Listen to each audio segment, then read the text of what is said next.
Signed into law, a billion-dollar program to change the hearts and minds of Taliban fighters through local projects and jobs. The goal, says the bill's author, is to get pro-Taliban fighters, instead of fighting us, to join with us by putting them on a payroll to give those few dollars to tens of thousands of lower-level local Taliban people who are not there because of their religious fanaticism. It's modeled after the Sons of Iraq program, where coalition forces and the Iraqi government hired 100,000 Iraqis to forsake the insurgency there and join with the forces of stability. But this scholar, an experienced Afghanistan elections observer, says Afghanistan is a different proposition. In Iraq, Karen von Hippel says, Sunni insurgents were motivated by their rejection of al-Qaeda brutality. It's actually very different in Afghanistan. The Taliban are inspired by an extreme form of Islam, and they interpret it in a very violent way. So that wasn't necessarily the case in Iraq. President Obama signed the $680 billion defense measure with this promise.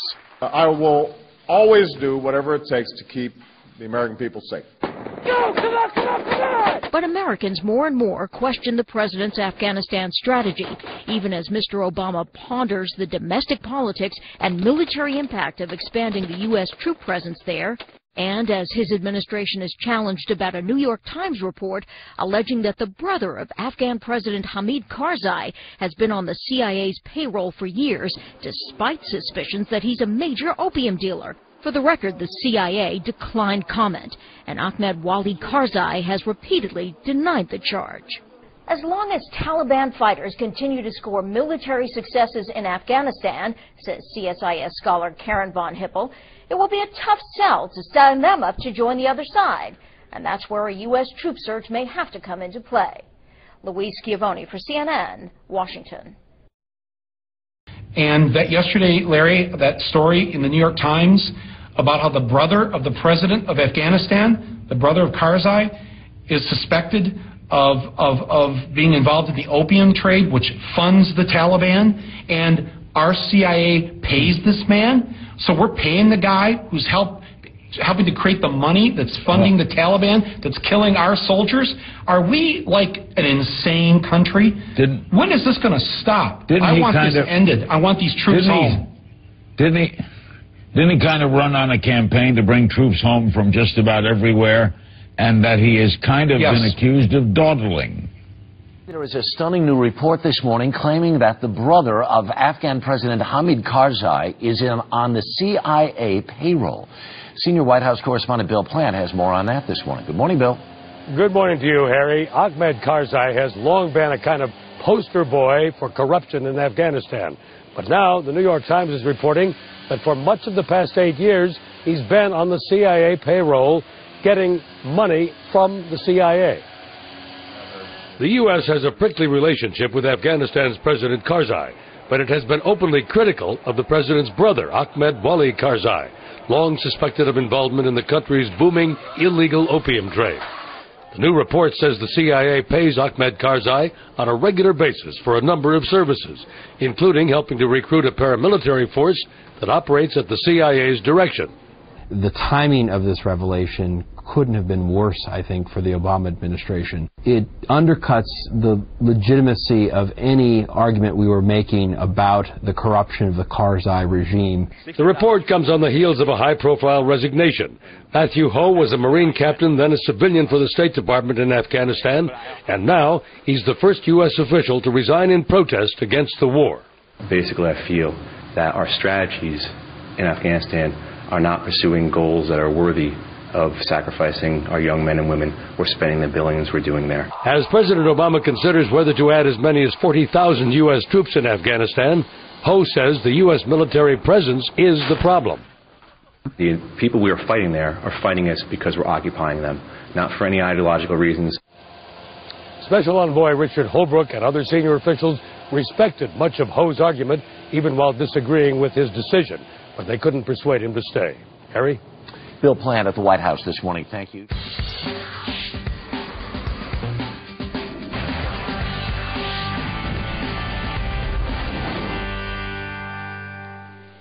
We know one thing,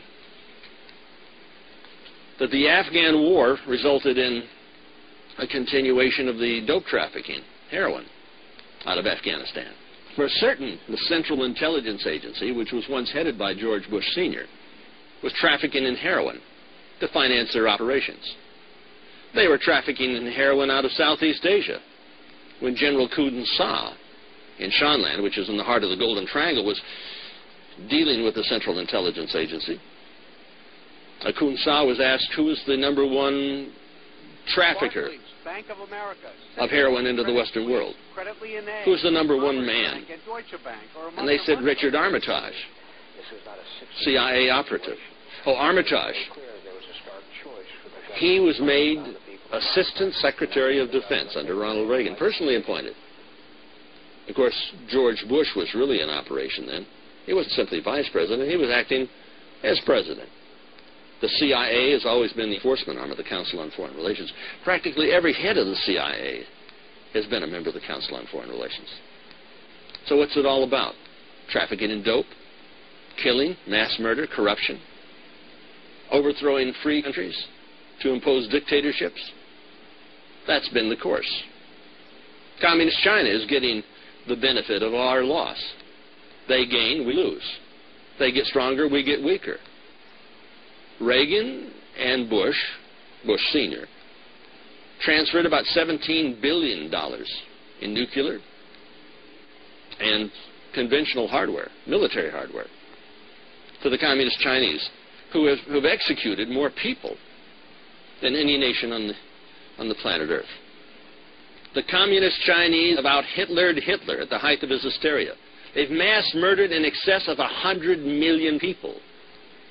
They have some 23 million people used for slave labor. Oh, you go to the store and you buy these little products. We import slave labor and export our jobs. $1 billion a week in deficits. And you wonder why we're having an economic problem? That's not going to change with Bush. Bush's uncle, George's brother, is head of the U.S.-China Trade Organization. That's out of Beijing. And the Beijing butchers mass murdered people in the streets of Tiananmen Square. George Bush Sr. went around the next week or so and increased aid and trade to the communist cartels. They're the terrorists. But the war isn't going to be against the real terrorists. The war is being conducted against you and your family, and those who speak out for freedom, those who disclose what's really happening behind the scenes. We have allowed the government to declare a war on drugs because the majority of Americans haven't known any better, and they haven't really understood that all of this is a massive deception. It's a massive profit scheme. We must wage what I have called total war against public enemy #1 in the United States, the problem of dangerous drugs. They can't even keep drugs out of the prison system. You know, they have guys in prison that ODs and things of that nature, even in the home.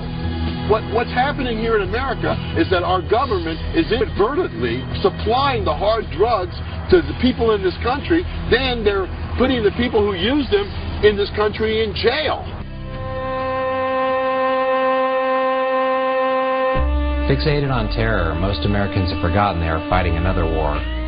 Watch a nigga say, "So I eyeball back to the mama's sunny day, crying." But from its inception, the drug war has become the longest, most costly and destructive war in American history.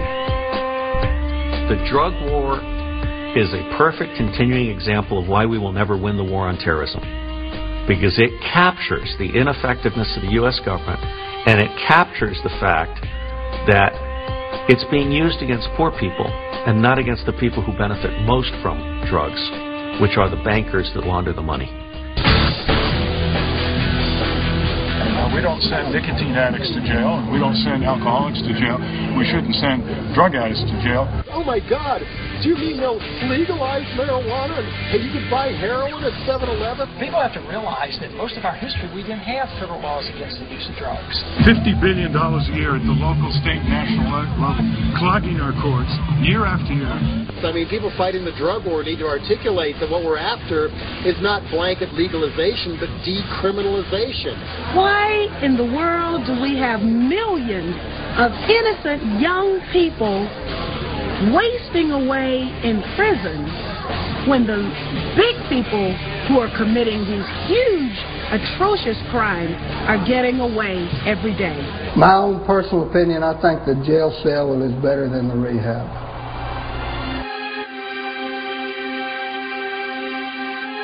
This year is the 30th anniversary of the Drug Enforcement Agency. It was created by Richard Nixon in 1973, and Richard Nixon is really the creator of the this drug war from 1971.